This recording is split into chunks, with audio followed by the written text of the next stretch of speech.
In the quiet shadows of Medina, a woman's heart broke. Hawla bint Salaba, her spirit crushed by the cruel words of her husband, found herself in a state of despair. He had declared her like his mother's back, a pagan tradition called zihar, effectively ending their marriage without a true divorce, leaving her in limbo, not married, yet not free. Her voice trembled, not just for herself, but for her small children she feared would go hungry.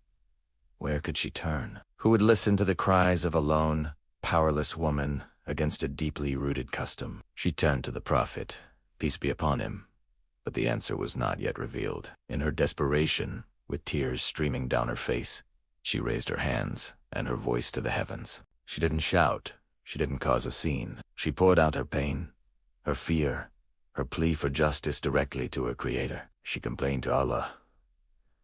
And in that moment, something miraculous happened. The heavens listened. The King of all kings heard the whisper of a broken heart. Aisha, who was nearby, would later say she could not hear all of what Kala said, yet Allah heard her from above the 7 heavens. Then the divine words descended, immortalized forever. Allah has indeed heard the plea of the woman who pleads with you concerning her husband and complains to Allah. This was the opening of Surah Al-Mujādilah, the pleading woman.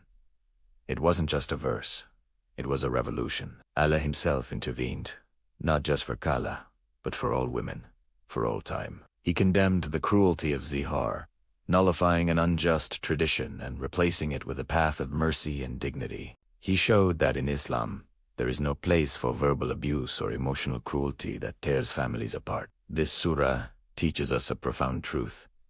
Allah hears everything. He hears the secret whispers you think no one catches, the private conversations held in hushed tones, the silent tears you shed in the dark. He sees the hidden pain, exposes hypocrisy, and unravels the plots of those who conspire in secret. He reminds us that nothing is hidden from him. While people may gather in secret to plot against the truth, Allah is always with them, recording their every deed. And just as he hears the whispers of injustice, he honors the voices of truth. He elevates those who have faith and those who are given knowledge. True honor isn't in wealth or lineage, it's in piety and understanding. This chapter draws a clear, unshakable line. It teaches us that true loyalty is not to tribe or family when they stand for falsehood. True love and faith mean choosing Allah and His Messenger above all else, even if it means standing against our closest relatives who oppose the truth. You will not find a people who believe in Allah and the last day having affection for those who oppose Him. So let this story be a source of unending